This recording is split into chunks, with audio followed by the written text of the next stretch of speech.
Então, o que aconteceu, Renan Santos? O Felipe Neto mentiu, a Janja mentiu para passar pano pro fim da taxação. Sim. E qual será que foi a nova desculpa deles? Você já sabe? Cara, não, queria que você botasse na tela qual a desculpa. Vou colocar agora o Felipe Neto, tá? Inclusive, eu vou colocar uma postagem do Kim, porque eles não acertaram a comunicação, Renan Santos. Cada um tá falando uma coisa diferente. Deixa Você eu quer ver, ver? deixa eu ver, quero ver. O Kim postou uma postagem. Aqui, ó, achei. Ficou muito boa essa postagem do Kim. Vamos lá. Ó, ele pegou. Janja. A taxação vai ser para a empresa, não para o consumidor. Choquei. Lula não vai mais taxar a Shein e Shopee. Felipe Neto. É mentira o recuo da taxação de empresas chinesas. Jornalistas da Globo. Recuo do governo em taxar empresas é vitória da Janja. Comunicação tá alinhada. Olha lá. Ai, ai, ai, ai, Tá, isso aqui ai. já tinha ido, né? Ah, papai. Próximo. O governo não vai mais taxar a Shein. Agora veio o Felipe Neto. Imita o Felipe Neto pra falar essa notícia, vai. A informação de que o governo desistiu de taxar empresas chinesas é absolutamente mentirosa. O imposto de 60% segue valendo para todas as compras feitas em empresas estrangeiras. Vão investir em fiscalização para cobrir a fraude de fingir venda entre pessoas físicas. Fim! E esse aqui é o melhor, esse você vai gostar. Otávio Guedes. Ah, o patético Otávio Guedes, né?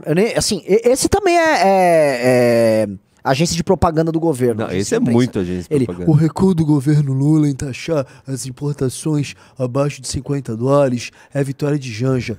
Conto tudo agora. Vá mamar Vá mamar uma mamadeira, meu querido amigo. Esse aqui é o seguinte, né?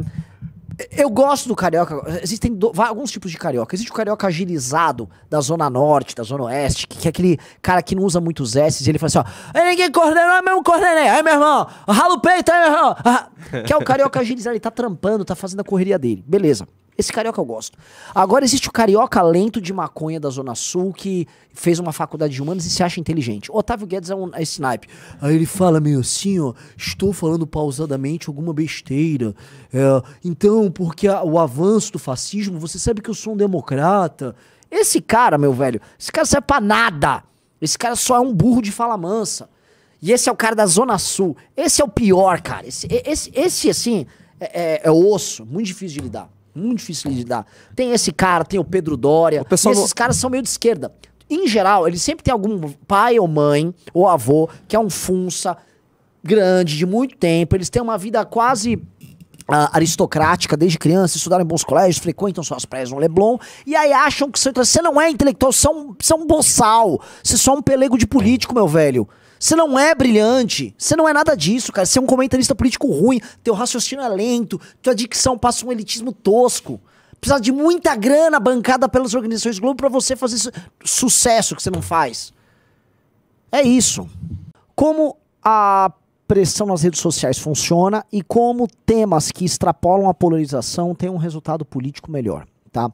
A gente percebe muito bem que há muito tempo ficou manjado a ideia de que, caso eu, dentro do meu campo, pressione o adversário no outro campo, o outro campo se sensibiliza com o adversário e sai na defesa dele. Por exemplo, se eu sou um bolsonarista, se eu sou uma pessoa de direita e eu faço, por exemplo, uma defesa da questão do armamento, quero ter liberdade para me proteger e me armar, o outro lado, a esquerda, vai simplesmente se juntar e vai fazer a defesa do lado deles, certo? Isso é a lógica da polarização. Então, quando a gente recrimina, por exemplo, a atuação ruim, vamos falar assim, a atuação infantil de certas... queria elogiar o Lobato Lobatovic. A luz tá bem melhor nesse programa, hein? Bem melhor, tá?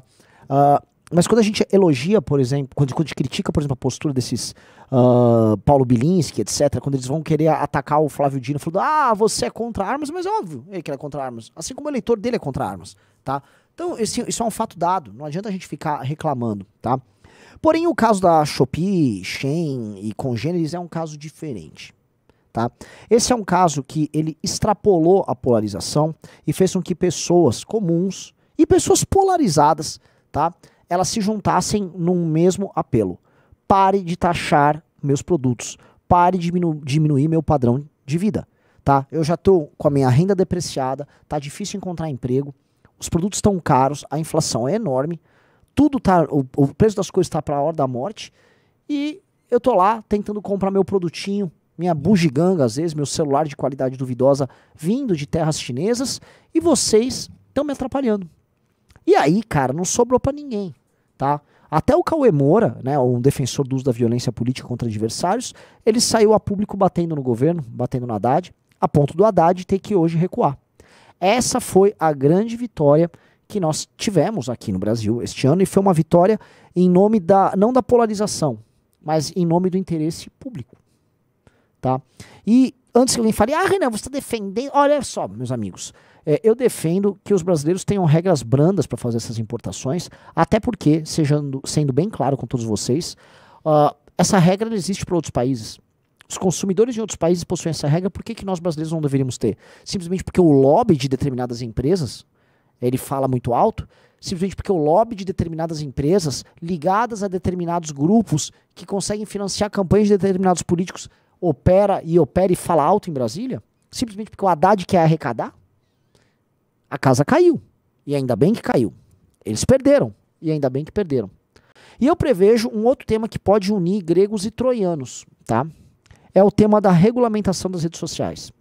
Felipe Neto, tal qual ele fez na Shein, virou o rosto público dessa tentativa de produzir censura nas redes sociais. O que está acontecendo agora envolve duas coisas, tá? Lobby da Rede Globo, porque a Rede Globo não gosta da concorrência das redes sociais, e lobby político do STF e das esquerdas para controlar a atuação política em redes. Eles querem basicamente colocar um torniquete no pescoço daquilo que eles chamam de direita e de oposição e calar, mas eles vão acabar calando todo o produtor de conteúdo político que existe no Brasil. Tanto que o conteúdo político no Brasil será, vamos dizer assim, bastante tolhido. Tá? Mas, vou dar um exemplo, se um Kim Kataguiri vai lá e pede o impeachment do Lula, e aí a esquerda tenta enquadrar como fake news do Kim, ou a rede social, só para evitar, por exemplo, o dissabor de ter um processo, vai lá e censura, ela tira do ar o conteúdo. Portanto, inúmeros conteúdos polêmicos vão ser retirados do ar. E isso ainda vira um precedente para outros países. Entendeu? E só que isso vai atingir produtores de conteúdo da esquerda à direita. Gente do Brasil inteiro vai ser penalizada. E pode ser que esse tema vire novamente um tema de união. E isso é bom, isso é bem-vindo. O que não pode acontecer com esse tema é acontecer o que está rolando com diversos outros temas, que é a bolsonarização do assunto, a fulanização do assunto. Quando nós tratamos esse assunto da Shein, por exemplo, da taxação dos produtos chineses, nós falamos em termos genéricos. Bolsonaristas vieram falar em público que o Bolsonaro não era assim, porque tudo para eles tem como sol, né, vamos dizer, como centro gravitacional a figura do Bolsonaro. Eles precisam relacionar tudo à figura do Bolsonaro e xingar os outros. Faz o L, cadê a picanha? Né? Isso destrói qualquer capacidade de ação política contra o adversário. Mesma coisa quando na CPI do dia 8, eles se juntam para ficar defendendo. Não, vamos lá na CPI do dia 8 os infiltrados, como eu vi um twitteiro imbecil bolsonarista fazer. Quer dizer, você tira o foco do Flávio Dino e coloca o foco na defesa dos militantes imbecis que de fato praticaram aqueles crimes e que de fato invadiram o Congresso Nacional, invadiram o Palácio do Planalto. Esse tipo de burrice não dá. E aí imagine, na hora de fazer a defesa da liberdade de expressão, surgir pessoas que fizeram um uso criminoso da liberdade de expressão e defendendo que, eu não posso ser punido contra isso porque você cometeu um crime. A gente defende o básico, que o crime que as pessoas cometem no mundo real seja refletido no mundo digital. Ou seja, a pessoa cometeu um crime no digital, ela pague pelo crime, assim como ela paga pelo crime se ela comete no mundo real. Mas não o que estão tentando fazer. O que estão fazendo é criminoso, o que estão tentando fazer é censura, e o que estão tentando fazer é aproximar o Brasil da China. Tá? Controle total, ausência de liberdade, e o cidadão cada vez mais preso. E aí, cara, eu começo a falar o seguinte, é o começo do fim. A gente vive um momento em que a Suprema Corte tenta prender um senador porque ele falou uma besteira fazendo uma piada contra um ministro do Supremo. A gente está falando da mesma Suprema Corte que está querendo segurar a liberdade de expressão das pessoas. Tá? E a gente está falando de um presidente da República, Lula, que se alia com uma ditadura, defende outras ditaduras, defende a invasão de países soberanos, tudo para conseguir algum dinheirinho para poder sobreviver no poder. É o maior fosso moral que esse país já chegou em muito tempo. E olha que a gente passou agora para um governo Bolsonaro. Muito obrigado por ter assistido até o fim, já se inscreve aqui no nosso canal, deixa aquele like, mas deixa eu fazer um pedido. Assista também esse podcast no formato de podcast. mbl.org.br/podcast. Aí você vai lá parar no Spotify, você vai na Apple, você vai no Deezer, onde você preferir. Eu adoro ouvir meus podcasts enquanto faço academia. E você? Faça a mesma coisa. É muito bom também ouvir. E vou falar, a produção tá, ó, chique.